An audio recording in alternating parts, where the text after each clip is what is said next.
자, 오늘 드릴 말씀의 내용은 제가 제목을 중요하게 생각하진 않는데 일단 제목을 줘야 되잖아요. 그래서 저는 제목을 이렇게 줬어요. 시간의 주권은 누구에게 있는가? 라고 했는데 제가 챗 GPT를 구독해서 쓰고 있거든요.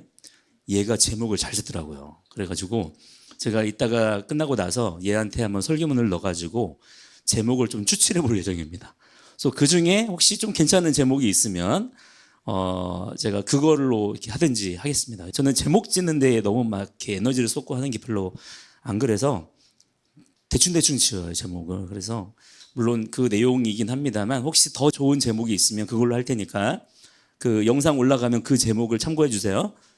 아무튼 시간에 대한 이야기를 좀 하려고 하는데 그 전에 왜 시간에 대한 이야기를 하려고 하냐면 그냥 생뚱맞은 이야기가 아닙니다.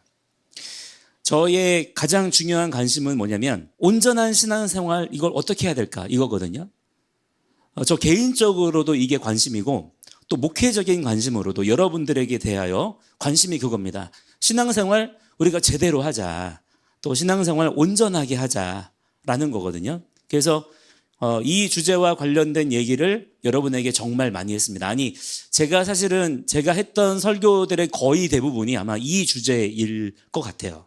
온전한 신앙생활, 우리가 신앙생활 똑바로 하자 이런 내용들을 제일 많이 자주 말씀드리는 것 같은데 왜냐하면 저는 정말로 하나님이 살아계신 분이라고 믿거든요.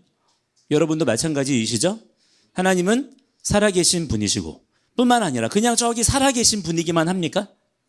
아니죠. 뿐만 아니라 그분이 창조주이시고 할렐루야. 나의 창조주, 만물의 창조주, 아멘. 또 구원자이십니다. 자, 이거를 성경의 진리대로 정말 믿기 때문이에요. 그러니까 우리가 그런 하나님을 이해하고 인식하는 가운데 그분에게 대하여 신앙생활을 하는 거잖아요. 그렇다면 그분을 대할 때 내 마음대로 하면 되겠습니까? 내 방식대로, 내 취향대로, 내 좋을 대로 그냥 열심히만 하면 그분이 그냥 알아서 받으실까요? 그게 아니라는 거죠. 여러분이 저를 대할 때 저를 막 함부로 대하지 않습니다. 감사합니다. 그래서 저를 함부로 대하지 않아요. 저에게 예의를 갖춥니다. 안녕하세요. 인사도 하고. 그죠? 여러분이 제가 누군지를 알기 때문이죠. 저를 어떤 사람이다라고 알고 있고 인식하고 있는 것이죠. 그래서 저에게 함부로 대하지 않고 예의를 갖춥니다. 저를 존중해주고 또 친구들에게 막 사용하듯이 그런 말들을 저에게는 사용하지 않고 조심해서 저를 대해주고 그래서 이 관계가 아름답게 유지가 될 수 있는 거지. 만약에 저를 여러분들이 막 어깨도 뭐 촉촉하고 뒤통수 팍 때리고 그러면 친하다고 여러분은 생각하겠지만 근데 여러분이 그렇게 한 행동 때문에 우리의 관계가 굉장히 어색해질 수도 있죠. 제가 굉장히 여러분들을 두려워하게 될 수도 있고 그렇잖아요. 근데 여러분이 저에게만 그렇게 합니까? 이 모든 인간관계의 기본이잖아요. 예를 갖추는 것. 그 사람을 내가 알고 사람을 대할 때에 우리가 똑같이 대하지 않죠. 그 사람의 지위와 성품과 또 그 사람의 만났을 때의 표정과 상태를 또 살핍니다. 또 중요한 기준이 뭐냐면 그 사람과의 개인적인 친밀도에 따라서 또 대하는 방식이 달라지죠. 내가 그 사람을 인격적인 존재로 그렇게 인식하고 있는 거예요. 특히 나보다 높으신 분을 만날 때는 어떻게 합니까? 그분의 기준에 맞추어서 예를 갖추죠. 그게 가장 기본적인 예법인 것입니다. 자, 그렇다면 여러분, 우리가 사람을 만날 때 그렇게 예를 갖추어서 각 사람을 대하는데 그렇다면 여러분, 하나님을 대하실 때 우리가 신앙생활은 하나님께 반응하는 거잖아요. 하나님을 대하실 때 여러분 충분한 예를 갖추고 있습니까? 생각해 보셔야 된다 이 말이에요. 저는 현대 기독교의 상황을 이렇게 목회자의 관점에서 바라볼 때에 저는 그렇게 생각되는 것 같아요. 그렇게 보여져요. 하나님께 너무 무례하다라고 생각됩니다. 그냥 생각만 그렇게 하는 게 아니라 그렇게 말할 수 있는 여러 가지 근거들을 저는 가지고 있어요. 발견합니다. 무례하다. 사람에게 대하여도 그렇게 하지 않는데 너무나 하나님께 대하여는 함부로 행하는 것들이 많이 있는 거예요. 사실 인간의 죄인된 본성이기도 합니다만 성경에 기록된 이스라엘 백성들의 타락한 모습들이 보이잖아요. 그죠? 그 모습들이나 지금 이 시대의 타락한 기독교의 상황이나 사실은 매한 가지입니다. 동일합니다. 같은 원인을 공유하고 있어요. 그게 뭐냐면 하나님을 하나님 되게 인정하지 않는 것이죠. 그러면서도 하나님을 믿는다라는 행위는 지속하고 있어요.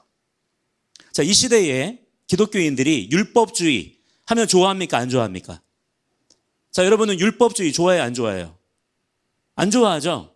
이 율법주의에 대해서 마치 율법주의야 그러면 경기하듯이 반응합니다.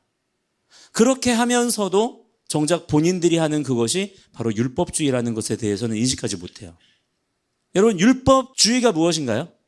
율법을 사랑하고 율법을 지키는 게 율법주의가 아니에요. 오히려 그것이 바로 진정한 신앙입니다. 우리는 율법을 사랑하는 자들이 돼야 되고 율법을 지키는 자들이 돼야 됩니다.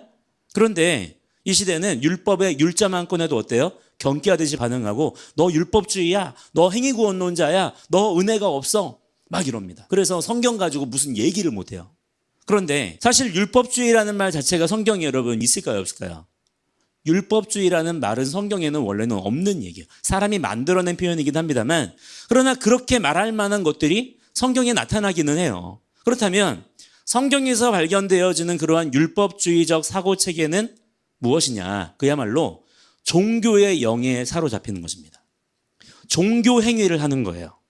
내가 이것을 하면 하나님께서 나의 이러한 열심과 정성을 받으셔서 그 보상으로 이렇게 해주실 거야. 혹은 징벌하실 거야. 이런 식으로 마치 조건과 결과, 보상과 징벌의 방식으로서 신앙을 이해하는 것이죠. 이게 종교입니다. 그래서 그 안에서 자기들의 기준으로 갈라치기를 해요. 서로를 막 비교합니다. 우열을 가리고요. 그러다가 서로 상처받고 분열하고 막 이러는 겁니다. 여러분, 하나님은 우리에게 종교를 주신 적이 있다 없다? 있어요 없어요? 하나님은 우리에게 기독교라고 하는 새로운 종교를 만들어서 주셨다. OX. 성경에 그런 내용이 있습니까 없습니까? 여러분, 예수님은 기독교라는 종교의 창시자이신가요? 사도들과 초대교회 성도들도 유대교를 벗어나서 새로운 종교를 만들었나요? 오히려 예수님께서는 종교를 미워하셨습니다. 하나님의 거룩한 말씀을 종교로 변질시키고 종교로 가르치는 것들에 대해서 분노하시고 미워하신 분이 누구예요? 예수님이십니다.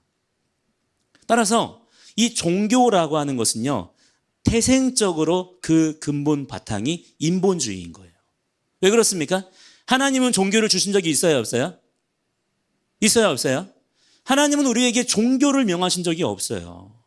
말씀대로 살라고 하셨지 종교를 만들어서 종교 행위를 해라, 이런 어떤 종교 간의 갈등을 부추기신 분이 아니십니다.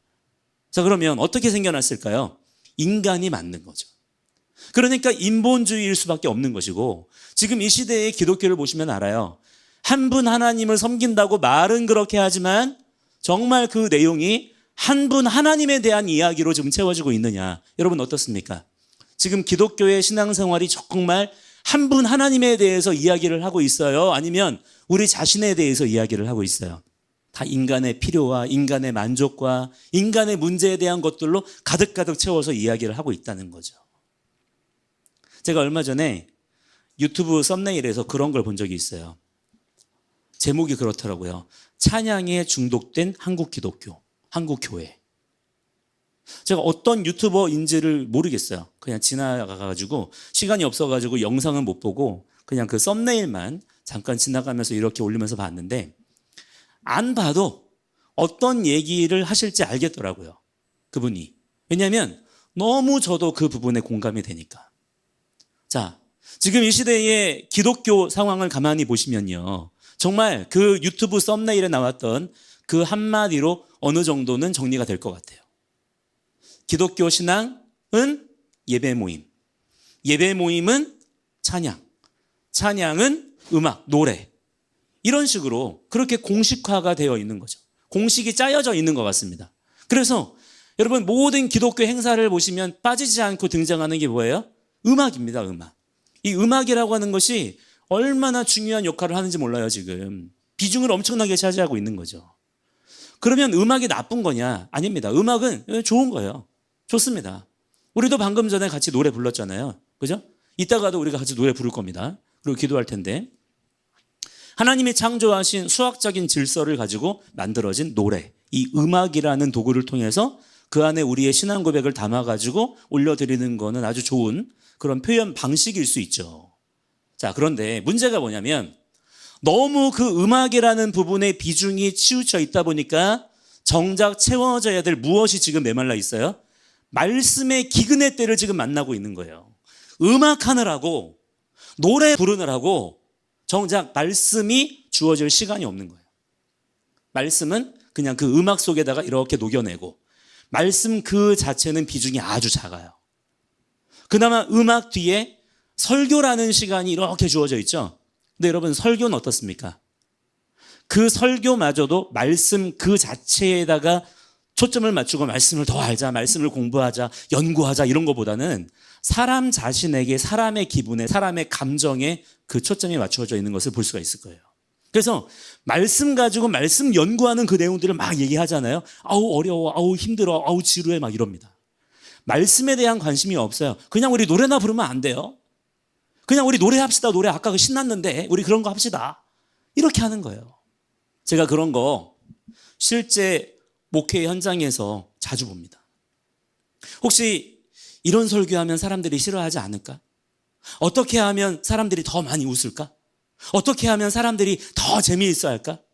그래서 농담 따먹게 하다가 끝나고 예화 들다가 끝나고 시간 다 가버리고 정작 말씀은 수박 거달기처럼 조금 얘기하고 그마저도 인본주의적으로 막 해석해버려요. 그러니까 하나님의 말씀이 막 전해지지 않는 거예요. 가르쳐주지 않는 거죠. 자, 그 결과가 무엇이냐? 그 결과가 바로 지금 여러분 세대, 청년 세대입니다. 또 여러분의 동생 세대들 있죠?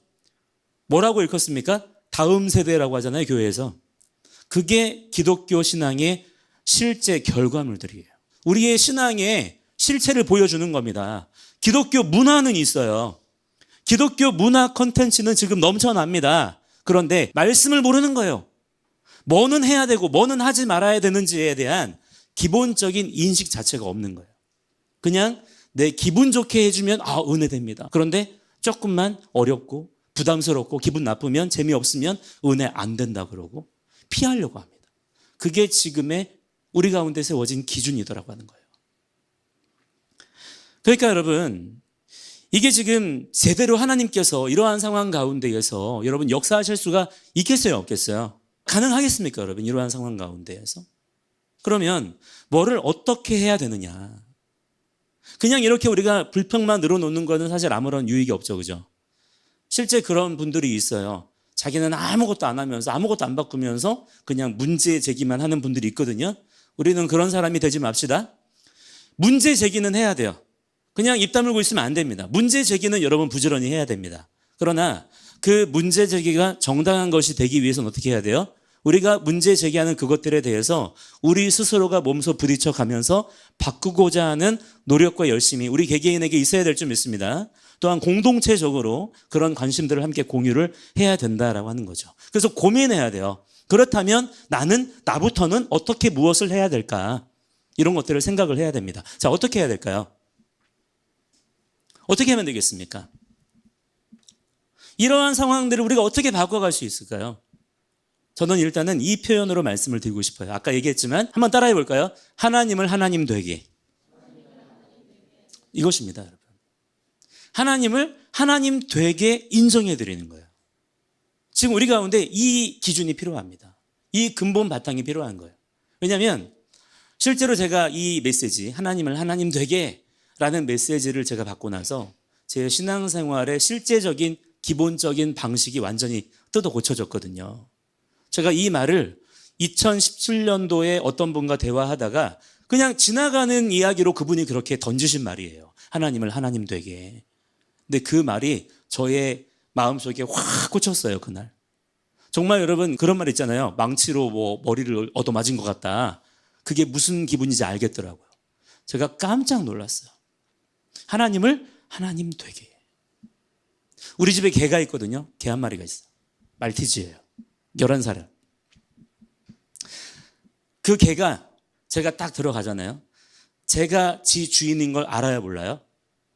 압니다. 알아요. 그래서 얘가 저한테 함부로 할까요, 안 할까요? 함부로 안 합니다. 함부로 하지 않아요. 집에 가면 이게 혼자 제가 뭘 이렇게 하고 있다가도 뭔지 모르게 저쪽에서 뭔가 시선의 압박이 느껴져요. 그래서 이렇게 그쪽을 쳐다보면 얘가 그냥 엎드려 있으면서도 저를 떨어져라 쳐다보고 있어요. 왜 쳐다보고 있을까요? 저한테 얘가 집중하고 있는 거예요. 그 이유가 무엇일까요? 저는 이놈의 중심을 알죠. 얘가 왜 저를 그렇게 쳐다보고 있는지 저는 알아요. 무엇일까요? 제가 우리 집에서 간식 주는 역할을 하거든요. 그러니까 얘가 저한테 집중하는 이유의 그 근본 바탕이 뭐냐면 얘가 저의 인격을 존중하고 얘가 어떻게 하면 주인을 기쁘시게 할까 이런 데 관심 없어요. 어떻게 하면 저 사람이 나한테 간식을 줄까? 주인인데 이 사람이 나를 보호해주고 나를 길러주는 사람인 거 맞는데 내가 이 사람한테 원하는 건 뭐예요? 간식이에요, 간식. 먹을 거 달라는 거예요. 근데 어느 날 그런 생각이 들더라고요. 얘가 나를 지금 주인으로 인식하고 있잖아요. 얘가 지금 나를 주인으로 인식하는 거와 내가 하나님을 하나님으로 믿는 거와 과연 어떤 차이가 있을까? 다를까? 같을까?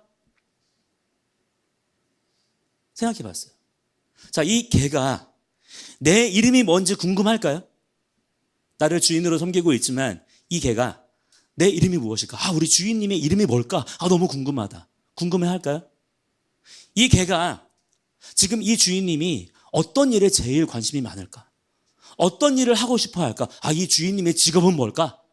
이런 거에 얘가 관심이 있을까요? 없을까요? 없어요. 얘는 그냥 어디에 관심이 있습니까? 주인이 던져주는, 이따금씩 던져주는 간식에 관심이 있는 거예요. 그렇지만 그것 때문에라도 나를 주인이라고 인정해요. 근데 여러분, 그렇다면 우리는 어때요? 여러분은 하나님을 믿습니까? 안 믿습니까? 근데 여기 왜 있습니까? 여러분 하나님을 믿으십니까? 하나님이 정말 우리의 왕이시고 우리의 주가 되신다는 사실을 믿으시나요? 그렇다면 여러분 우리와 그 개의 주인에 대한 인식이 같으면 될까요? 안 될까요? 우리는 달라야 되겠죠. 우리는 그렇다면 우리의 믿음이 하나님께 대하여 진실한 믿음이려면 어떤 인식을 가지고 있어야 될까요? 여러분 성경에 하나님의 이름이 얼마나 다양한 표현으로 등장하고 있는지 아십니까? 그 하나님의 이름을 여러분 몇 가지나 알고 계신가요? 성경에 기록이 되어져 있습니다. 너무나 명확하게 나옵니다. 하나님의 이름에 대해서. 몇 가지 알고 계세요? 여러분 하나님께서 관심이 있어 하시는 이름 무엇일까요? 하나님이 좋아하시는 이름 무엇이고 하나님이 싫어하시는 이름 무엇일까요? 막연하게 말고 우리가 하나님을 믿습니다. 하나님을 사랑합니다. 하나님을 경외합니다. 표현하고 고백하는데 근데 가만히 살펴보시면 우리는 하나님에 대해서 지금 너무나 관심이 없어요. 하나님에 대해서 아는 바가 거의 없는 거예요.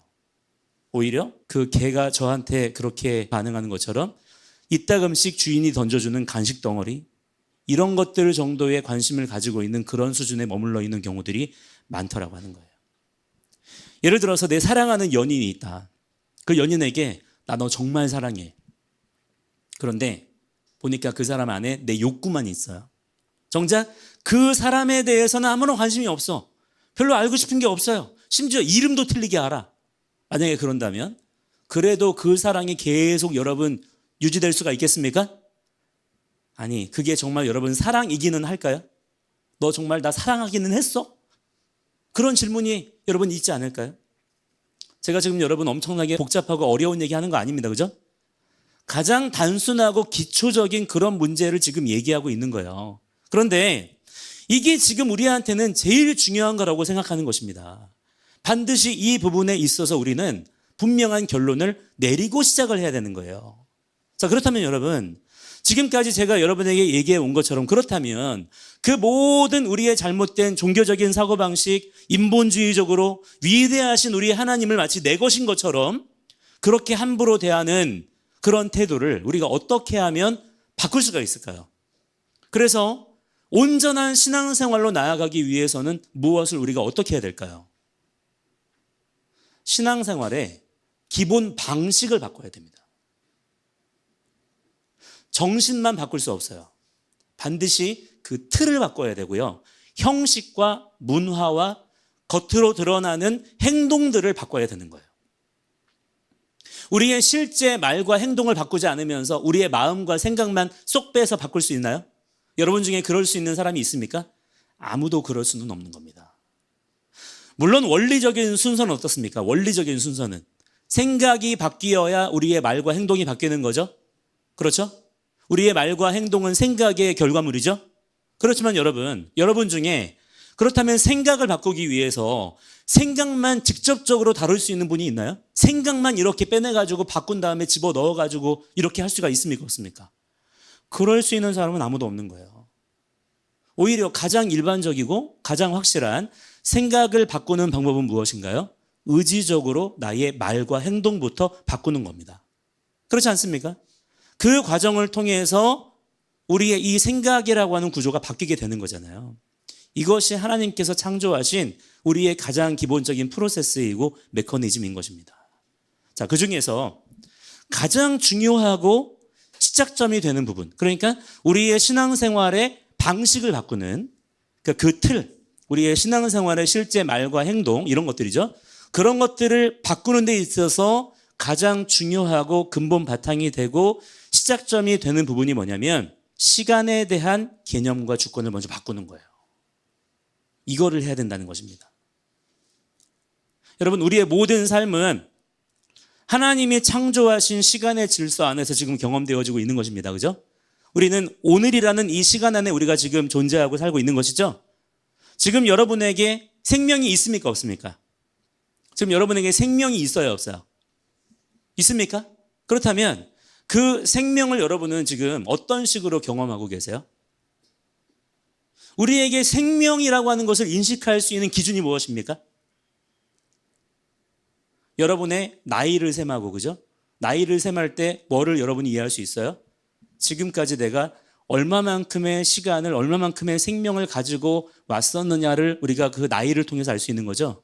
또 오늘 몇 시에 내가 일어났고, 지금은 몇 시고, 또 내가 몇 시에 오늘은 잘 거고, 이런 것들을 전부 다 무엇으로 아는 거예요? 시간으로 알고 경험을 하는 거잖아요. 자, 시한부 말기 암 환자가 있다고 봅시다. 그 사람에게 의사가 가서 얘기해 주죠. 가슴 아픈 이야기로 얘기합니다. 뭐라고 얘기합니까? 당신 남은 생명이 몇 개월 남았습니다. 3개월 남았습니다. 6개월 남았습니다.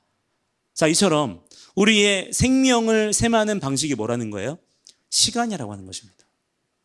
따라서 여러분, 하나님께 우리가 그런 표현 자주 쓰잖아요. 하나님, 나의 생명을 주님께 드립니다. 이런 노래도 하고 고백도 하죠. 하나님께 우리의 생명을 드리는 자가 됩시다. 자, 그러면 어떻게 하는 것입니까?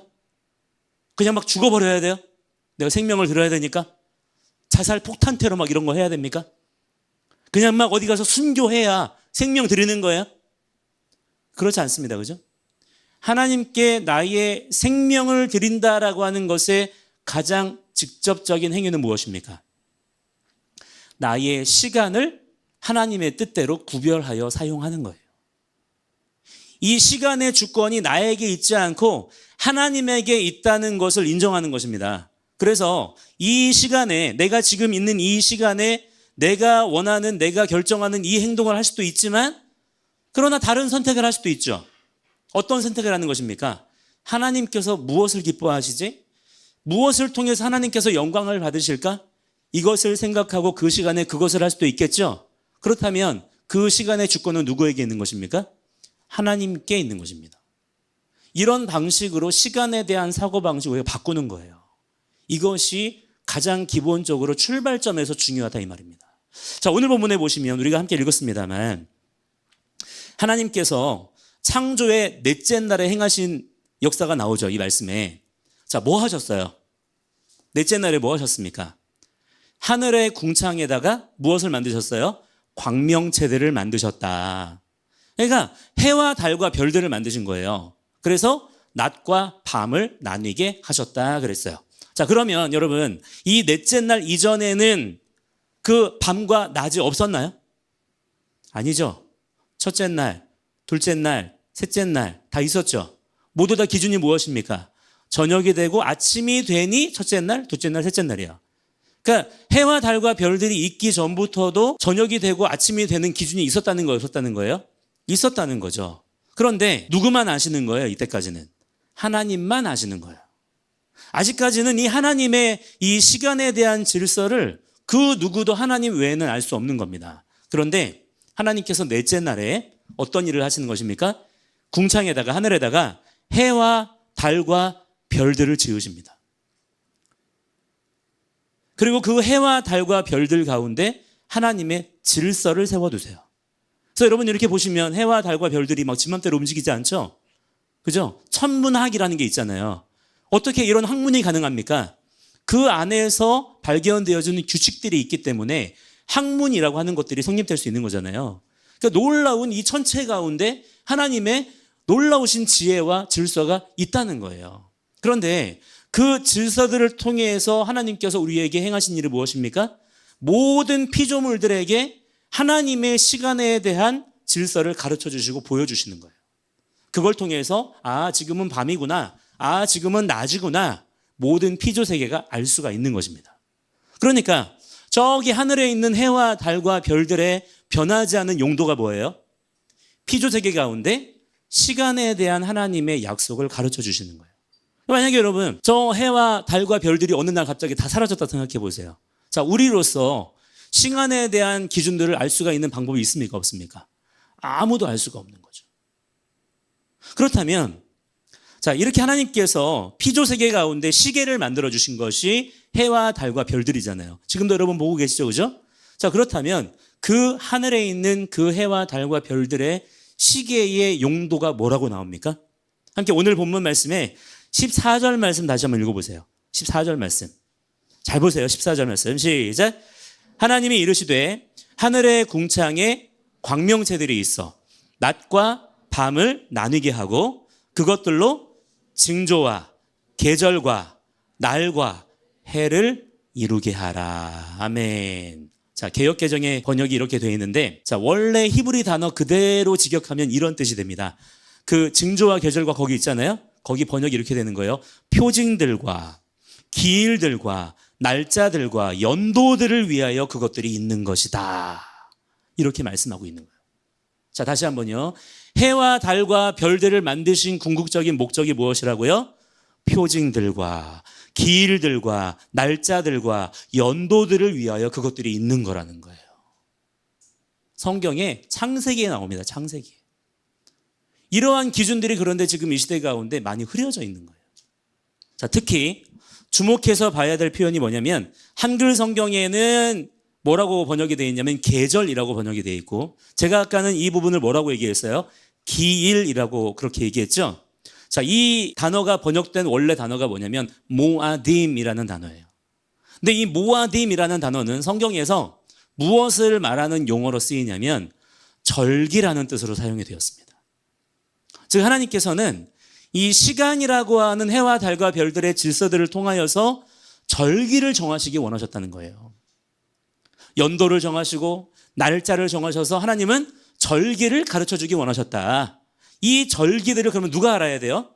하나님의 백성들이 알아야 되는 것이죠. 그래서 그 절기에는 하나님의 명령하신 대로 모여야 되고요. 하나님께서 명령하신 대로 그 절기에 대한 언약들을 지켜야 되는 것입니다.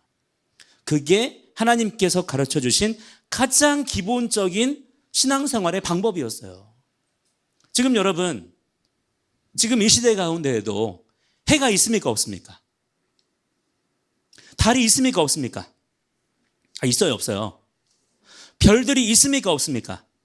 두 가지 질문 나갑니다. 그렇다면 여러분은 이 모든 해와 달과 별들을 누가 만드셨다고 믿나요? 정말 이 말씀 그대로 믿습니까? 그렇게? 하나님이 지으신 거 맞아요? 좋습니다. 첫 번째. 그렇다면 두 번째 질문. 그렇다면 그 하나님이 해와 달과 별들을 지으셨는데 그 창조 목적, 용도는 여러분 뭐라고 성경에 말씀하고 있어요? 뭐라고 여러분은 믿으실 겁니까? 성경에 기록된 대로 우리와의 절기를 약속하시기 위해서 연도를 정하시고 날짜를 정하시고 각각의 표징들을 비춰주시기 위해서 해와 달과 별들을 만드셨다는 거예요. 하나님께서 말씀하신 성경의 모든 내용들을 보세요. 그리고 인류 역사를 보세요. 성경에 기록된 모든 언약이 성취된 것들을 여러분이 성경을 통해서 볼 수가 있어요. 보시면 여러분 공통점이 무엇입니까? 그냥 아무 때나 우발적으로 갑자기 그런 일들이 막 일어난 게 아니에요. 반드시 하나님께서 정하신 기일들, 특히 절기들 안에서 모든 것들이 이루어지고 역사되었다는 것을 성경은 말씀하고 있는 것입니다. 성경은 절기에 대해서 이야기하고 있는 거예요. 뿐만 아니라 여러분, 하나님께서 천지 창조를 며칠 동안 하셨습니까? 7일 동안 하셨습니다. 7일 동안. 천지 창조는 7일 동안 행하신 것입니다. 창조의 그런 마지막 날에 7일째에 하신 일이 무엇입니까? 안식일을 제정하십니다. 이 또한 마찬가지로 하나님께서 시간의 질서를 세워두신 거예요. 일주일이라고 하는 기준을 세우셔서 그 일주일의 마지막이자 시작점이 무엇입니까? 안식일을 제정하셔가지고 일주일이라는 사이클이 계속 돌아가는 방식으로 시간의 질서를 그렇게 세우신 거예요. 그 시간을 중심으로 해서 하나님의 자녀들이 주어진 인생을 사는 겁니다. 그냥 막 살아가는 게 아니고. 자, 모든 해당 구절들을 여러분 다 찾아드릴 수가 있어요. 하나님께서 이 절기들을, 시간들을 얼마나 강조하셨는지 성경에 계속 나옵니다. 그거 찾다 보면 그냥 시간 다 가요. 자, 중요한 것은 이것입니다. 하나님은 하나님의 백성들에게 가장 먼저 무엇을 선포하신다는 거예요? 시간을 선포하신다는 겁니다. 이것을 알아야 됩니다. 여러분이 이것을 모르지 않기를 원합니다. 알아야 되는 것입니다. 왜냐? 하나님께서는 자기 백성들과 언약을 맺으시고 그 언약 안에서 행하시는 분이시기 때문에. 자, 여러분도 마찬가지겠지만 누구하고 내가 약속을 잡을 때 가장 먼저 하는 게 뭐예요? 가장 먼저 무엇을 확인합니까? 시간을 확인하죠. 만약에 시간이 확보되지 않으면 물론 약속할 때 장소도 중요하겠지만 시간이 확보되지 않으면 장소가 의미가 있어요, 없어요? 그 장소는 어디 도망가지 않아요. 우리가 만나서 무엇을 하자, 할 일이 있다 그래도 시간이 없으면 합니까? 못 합니까? 못 하잖아요. 그래서 제일 중요한 게 왜 약속에서? 시간을 정하는 게 제일 중요한 거잖아요. 근본 바탕이잖아요. 마찬가지예요. 하나님께서도 우리에게 가장 먼저 말씀하시는 게 뭐냐면 언약을 행하실 텐데, 또한 우리도 언약에 순종해야 되는데, 그렇다면 하나님과 우리 사이에 가장 먼저 세워져야 되는 기준이 무엇입니까? 하나님의 뜻대로 시간의 질서가 세워져야 되는 거예요. 시간에 대한 기준이 있어야 되는 것입니다. 그 안에서 모든 일들에 대해서 이렇게 저렇게 말씀을 하시는 거예요. 자, 그런데 여러분 중요한 것은 이것입니다. 그런데 지금 이 시대 가운데 하나님을 믿는다는 우리 성도들 가운데 이러한 성경에 나타나 있는, 분명히 기록되어져 있는 하나님의 시간에 대한 비전이 지금 여러분 있습니까? 없습니까? 이런 하나님의 시간에 대한 기준에 대해서 아는 바가 있어요, 없어요? 없는 거예요. 왜 그럴까요? 해와 달과 별들이 지금은 사라졌어요? 성경에 그런 내용들이 다 지워졌습니까? 해와 달과 별들 여전히 하늘에 있고 성경의 기록도 여전히 그대로 남아 있습니다. 단지 무엇이냐? 우리가 이 시간을 기억하고자 하는 마음이 없는 거예요. 시간에 대한 관심이 없는 거예요. 그럴 필요성을 전혀 느끼지 못하고 있는 것이죠. 오히려 모르는 정도가 아니라 인간 스스로 하나님을 섬기는 시간을 새로 그냥 설정해 버렸어요. 새로 만들어 버렸어요. 하나님의 시간을 중요하게 여기지 않는 거예요. 제가 앞으로 여러분 안식일에 대해서도 여러분에게 말씀을 드릴 겁니다. 또 성경에 나타난 각 절기들에 대해서도 여러분에게 말씀을 드릴 건데, 성경에 이러한 시간이 얼마나 중요한지 말이죠. 시간에 대한 하나님의 기준들이 계속 우리에게 제시가 되어지고 있는데 너무나 놀라운 신앙의 유산으로 남아 있음에도 불구하고 정작 지금 우리에게 남아있는 시간에 대한 기준은 이교도들의 시간 계산법과 인본주의적인 시간 사용들을 통해서 가장 기본적으로 하나님과 우리 사이에 약속된 시간들이 지금 잊혀지고 있어요. 아무도 지키지 않고 있습니다. 버려지고 있단 말이에요. 어겨지고 있어요. 자, 여러분, 이것이 해결되지 않은 채로 그냥 어쨌든 뭐라도 열심히 하면 어떻게든 무엇이 되는 것입니까? 이게 뭐냐면 바로 하나님을 하나님 되게 인정하지 않는 거예요. 여기에서부터 출발을 하는 것입니다. 무엇을 하냐? 내가 어디에서 무엇을 할 것이냐 중요해요. 그런데 여러분, 먼저 전제되어야 되는 게 뭐냐면 우리의 생명이 누구의 것입니까? 하나님의 것이잖아요. 나의 생명이 하나님의 시간으로 구별되지 않은 상태에서 장소를 정하고 내가 할 일들을 정하고, 여러분 순서가 지금 잘못된 거예요. 그러니까 안 되고 있는 것입니다. 하나님은 이게 너무나도 중요하시기 때문에 해와 달과 별들까지 만드셨는데 일부러. 그런데 정작 우리들은 우리 상황과 우리 수준과 우리 형편에 따라서 함부로 하나님 섬기는 시간들 뿐만 아니라 우리 인생의 개인적인 시간표들까지도 마음대로 생각하고 바꾸고 있는 거예요. 예를 들어서 여러분, 어제가 여러분 무슨 날이었는지 아세요? 어제? 아마 들은 분들은 아실 거예요. 엊그제 금요일 저녁부터 어제 해지기 전까지가 너무나 중요한 날이었어요. 성경의 시간표에 따라서. 성경에서 하나님이 너무나 자주 말씀하시고 너무나 강력하게 강조하신 영원한 절기로 주신 대속죄절, 욤키푸르라고 하는 절기였어요. 40일 동안 이 절기를 위해서 준비합니다. 테슈바라고 하는 시간들을 40일 동안 계수하는 거예요. 그러면서 이 날을 맞이하기 위한 준비를 하고요. 그리고 이번 주에는 목요일에 수콧이라고 하는 장막절, 초막절 절기를 맞이하게 됩니다. 성경에 다 나와 있는 하나님이 직접 명령하신 너무나 중요한 절기들이에요. 그리고 이 절기들의 공통점은 이 절기들마다의 하나님께서 말씀하신 대로의 뜻이 성취가 되고 이루어집니다. 그런데 너무나 하나님은 우리에게 분명히 말씀하고 계시고 해와 달과 별들의 질서가 여전히 변하지 않은 채로 그 시간을 우리에게 가르쳐주고 있는데도 불구하고 아무도 몰라요. 몇몇 관심 있는 분들이나 알고 있지 거의 대부분의 교인들 알까요 모를까요? 모릅니다. 이름도 모르고요. 대속죄죠. 그게 뭐야? 욤 뭐라고? 욤키 뭐라고? 욤키푸르? 그게 뭐야? 모르는 거예요. 이름도 몰라요. 언제인지도 모르고요. 무슨 날인지도 몰라요. 그냥 태양력, 우리의 시계, 그레고리안력 달력만 보고 있어요. 이것이 지금 여러분 하나님을 경외하는 창조주 하나님을 하나님으로 인정하는 우리의 신앙생활에 있어서 그 근본부터 지금 어긋나 있는 부분이 된다라고 하는 것입니다. 이것이 지금 가장 우리에게 근본적인 시급한 문제가 될 수 있다는 거예요. 그런데 그렇다면 왜 이 얘기를 그러면 교회 안에서 제대로 하지 않고 말하면 안 되고 가르치면 이상한 취급받고 이거 바꾸면 되지 않냐. 근데 왜 이러고 있느냐. 왜 그럴까요? 이단 사이비 종교들이 지금 이 절기들을 다 갖다 쓰고 있어요. 자기들 것이냐. 안식일, 또 여러 가지 성경에 많은 절기들, 뭐 6월절, 뭐 초실절, 오순절 이런 거 있잖아요. 교회 안에서는 지금 6월절 지킵니까? 안 지킵니까? 오순절 지키나요? 안 지키나요? 대속죄절, 장막절 지킵니까? 안 지킵니까?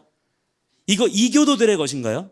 성경에 나와 있는 거예요. 우리가 그 말씀이 있는 내용들 같이 성경 읽으면서 뭐라고 나중에 고백해요? 아멘이라고 합니다. 아멘이래요. 아멘.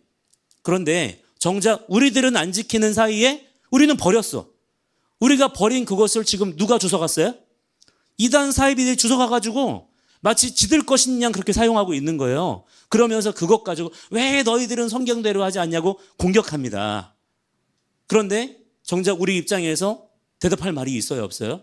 없는 거예요. 그러니까 엉뚱한 궤변들만 지금 늘어놓고 있는 그런 이상한 모양새가 지금 있는 거예요. 그러는 사이에 일반 교회와 성도들은 그런 성경에 나타난 하나님의 시간에 대한 기준들을 들으면 아멘이라고 받아요, 안 받아요? 안 받아요. 두려워합니다. 이단 아니야? 경계합니다. 거리끼는 것으로 받는 거예요. 여러분 이것이 얼마나 비참한 일인지 모릅니다. 예수님께서 우리에게 너희는 거듭나야 한다 말씀하셨죠? 거듭난다는 게 무엇이에요? 생명이 바뀌는 거예요. 여러분 어떻게 생명이 바뀝니까? 니고데모가 물었어요. 아니 어떻게 거듭납니까? 어떻게 거듭나는 거예요? 어머니 뱃속에 들어갔다가 나와야 됩니까? 오직 물과 성령으로 거듭나야 한다 그랬죠? 직접적인 의미는 무엇이냐면 우리의 시간 계산법이 바뀌어야 되는 거예요. 우리의 시간 사용법이 말씀으로 바뀌어야 되는 것입니다. 그런데 예수 믿고도 우리는 시간에 대해서는 여전히 우리의 방식을 고수하고 있어요. 그래서 그 그릇 안에 무엇을 담든지 여러분 예를 들어서 여기 요강이 있어요. 이 요강 안에 담으면 요강 아시죠? 똥통이잖아요. 오물통이잖아요. 이 오물통에다가 아무리 여러분 좋은 것 값진 것을 다 넣어도 이 똥통 안에 들어있는 것은 무엇입니까? 오물이 되는 거예요. 그 가치로 인정이 되는 것입니다. 지금 이러한 일들이 지금 우리의 신앙생활의 상황 가운데 일반화되어 있다는 얘기예요. 여러분 하나님의 시간 안으로 들어갈 수 있는 자들이 되기를 축복합니다. 이단 사이비 종교들이 그런 절개와 또 안식일과 이런 시간의 기준들을 다 가져가서 마음대로 유린하고 있지만 여러분 절대로 여러분이 두려워하거나 거리껴하지 않아도 됩니다. 왜 그렇습니까? 여전히 해와 달과 별들이 있죠. 여전히 변함없이 아침에 해가 뜨고 동에서 떠서 서쪽으로 지죠. 하나님의 놀라운 이 창조 섭리가 변한 적이 있습니까? 없습니까? 어느 날은 기분 나쁘다고 북에서 뜹니까? 어느 날은 남으로 지나요? 안 그렇단 말이에요. 밤에는 달이 뜨죠. 해가 지잖아요. 그리고 별들이 반짝반짝 하잖아요. 그죠? 뭐 인간의 공해 때문에 안 보일 때도 있습니다만 여전히 별은 그 자리에 있고 별의 움직임들은 여전히 규칙대로 움직이고 있습니다. 놀라운 하나님의 창조 질서가 있는 거예요. 그리고 하나님의 기록된 말씀 지금 여러분 지워졌나요? 유실되었습니까? 하나님의 말씀이 이처럼 놀랍게 보존되어지고 읽혀졌던 때가 없습니다. 이렇게 세련된 활자로 인쇄가 되어가지고 읽혀지고 있는 때가 없었어요. 너무나 놀라운 부흥의 때를 만나고 있는 것입니다. 자, 그렇기 때문에 우리는 하나님의 시간 안으로 들어가고자 하면 들어갈 수가 있습니까? 없습니까? 있습니다.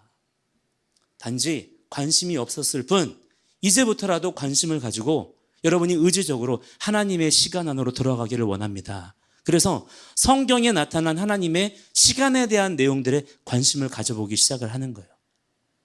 제가 앞으로는 여러분들에게 얼마간의 시간 동안 이 성경에 나타난 절기들, 시간들에 대해서 말씀을 드릴 텐데 여러분이 전혀 두려워하지 아니하고 아멘으로 받으면서 여러분의 삶의 시간들의 기준들을 하나님 말씀에 한번 맞춰보시기 바랍니다. 놀라운 변화가 일어나게 되는 거예요. 우리의 신앙생활이 굉장히 심플해집니다. 심플해진 만큼 강력해집니다. 이러한 강력한 영적인 돌파가 여러분의 삶 가운데 일어나게 되기를 축복합니다. 함께 이 시간에 우리 찬양 부르고 아까 노래 부른다 그랬죠? 예, 노래 부르고 같이 우리 기도하도록 하겠습니다.